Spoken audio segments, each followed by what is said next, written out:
أعوذ بالله السميع العليم من الشيطان الرجيم. بسم الله الرحمن الرحيم. إن الحمد لله نحمده ونشكره ونستعين ونستهدي ونؤمن به. إن من يهدي فلا مضل له ومن يضلل فلا هادي له. نشهد أن لا إله إلا الله وحده لا شريك له ونشهد أن محمدا عبده ورسوله. Assalamu alaikum wa rahmatullahi wa barakatuh. All praises and adoration belongs to Allah, the Lord of incomparable and inexhaustible majesty. Beseech Allah to show His blessing and mercy, and to His Prophet and every Muslim that follow their path till the day of reckoning. Inshallah, today we shall be looking at a very vital topic, and it's going to center around why and how the jins attack human being. Why and how the jins and demons attack human being. If you look at this topic vividly, you get to see that there are two questions there. Why? Yeah. كيف لماذا وكيف الجن أو الجان يصد الناس. How? Why? The answer, as in why, can be broadened into four parts. The first one is Allah's decree. Allah's decree is one of the reasons. The second one is human self-influence, human cause. The third one is external cause, the external cause. And the last one, and not the least, is the demonic or the jins influence. These four reasons, as in why, will be explained inshallah in details. Allah's decree on everything in life is sealed. That is why in the Aqidah as-Salafiyya, the Aqidah of the Muslims, we should believe in what we call predestination, or in the decree of Allah subhanahu wa ta'ala, khair wa shari, the positive and the negative. That's what Rasulullah said to Muaz bin Jabal when both of them ride on the horse. He said that if Allah has willed something for you and the whole world do not agree with such thing will be for you. And if Allah does not will anything for you, declare anything for you, and the whole world is in support of such a thing will not be for you. The decree of Allah. But the decree of Allah can be a trial or a punishment. If it's a trial, such person is not at fault. It's a trial of Allah. And that trial, if you stand by it, you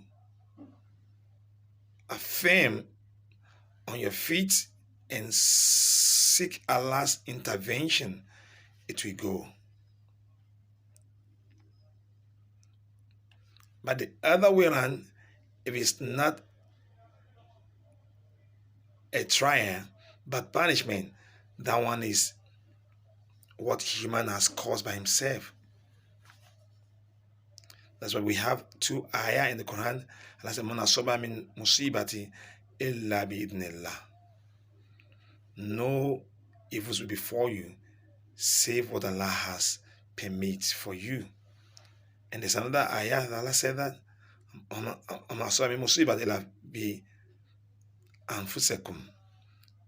no trial before you except that you put forth with your hand. Now you need to ask yourself, if anything happens to you negatively, ask, is it a trial or you caused it by yourself? Today people misconstrue punishment for trying. If you do what Allah has to do, and in the long run you still have issue, you've done your part, then such issue is a trial. But you fail to do what Allah has to do, you're expecting something positive. No, it's not possible. That's the last one that in Surah Zukhruf, chapter 43, verse 36 to 37. It said that وَمَنْ يَعْشُ عَنْ ذِكْرِ الرَّحْمَنِ نُقَيِّضْ لَهُ الشَّيْطَانَ فَهُوَ لَهُ قَرِينٌ. Said that anyone that turn away from Allah's remembrance, that jettison Allah's injunction, Allah said that نُقَيِّضْ لَهُ الشَّيْطَانَ, we shall attach to him, with him, shaitan, the jins, the demons. We shall let them loose upon him. And lahu qarin, and they will be his companion. They will have influence in his affairs. So at times, attack of jinn and human being can be a punishment from Allah subhanahu wa ta'ala. Can be a punishment from Allah, our creator. The second one is human self-cause. At times, it is from your handiwork, what you do, that invites the jins into your life. And we have many reasons. One of the reasons is when a man engage in vices, when a human being engage in evils like pornography. You're watching pornography, watching blue film, watching nakedness. You are attracting evils towards yourself. Embark on a promiscuous life, such as alcoholism, listening to bad music, clubbing. All of this will open way from satanic influence in such person's life, and that person will fall victim of attack from these demons. And that is why the most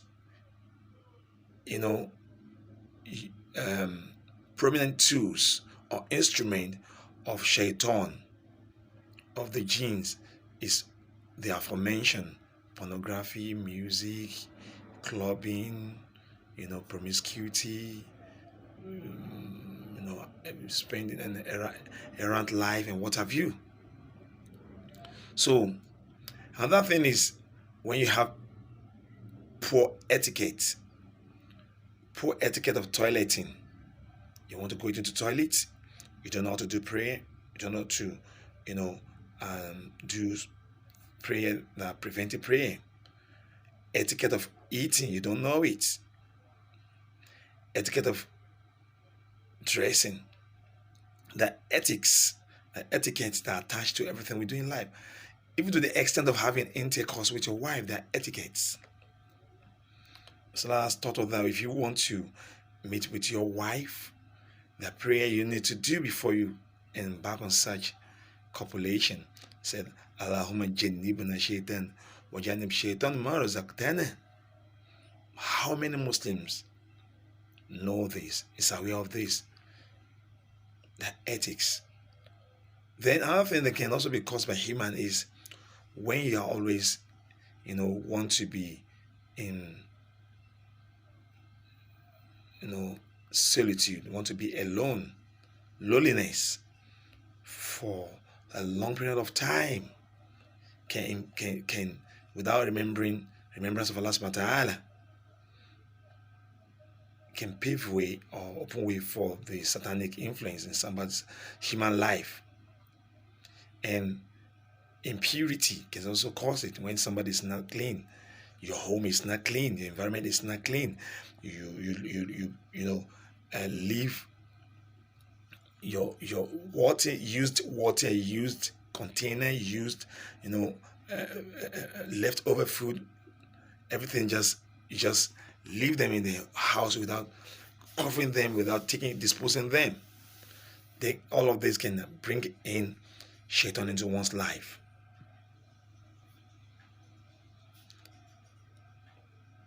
And the third one is external cause. And external cause has to do with interaction between human and human.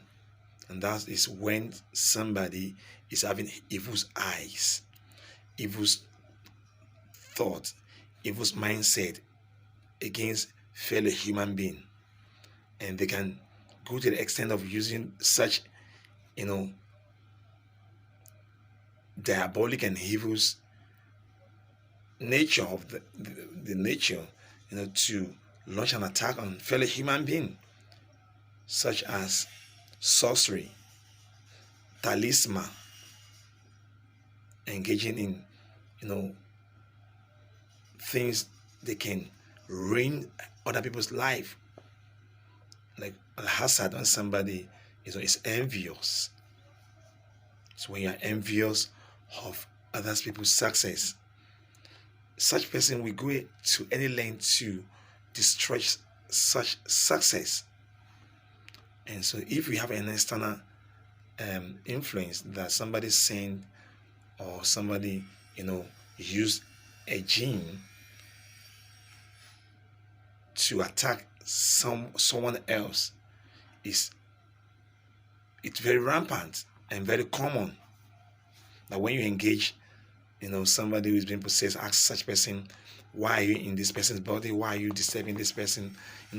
Some of them will tell you that I am being sent by somebody to destroy this person in question. So it's so paramount and so germane. And next one is the gene influence. This gene on their own can also launch attack. They can launch attack, such that in such a situation where maybe the house somebody is living, it's being preoccupied by the jinns. Before you get into the house, the jinns are already living in the house, or they're already staying in that environment. So, and they will use such influence, to engage anyone around and can launch attack. That is why, as far as Islam is concerned, we must be aware of our environment. If you want to go into any environment, like as in your house, you pray. There are prayers attached to everything we do as Muslims. At times we go to some place of worship where that is not, Islamic environment. Some graveyard where people practice shirk. Jinns occupy such environment. And as a result of such a thing, people can be exposed or predisposed to jinns influence and attack. So these are 4 reasons as to why. And the how is very easy, because the jinns have every power to be transformed. They can be transformed from one form to other. They can change to many things because they are not feasible. because they are not feasible, they have every chances to attack human being. They can attack while sleeping, they can attack while in toilet, they can attack while having affairs with your wife, they can attack while you're at a place of work, they can attack anywhere. That is when you are so weak, you don't remember Allah. When somebody is weak, is not remembering Allah, often they can use this opportunity to attack human being. So,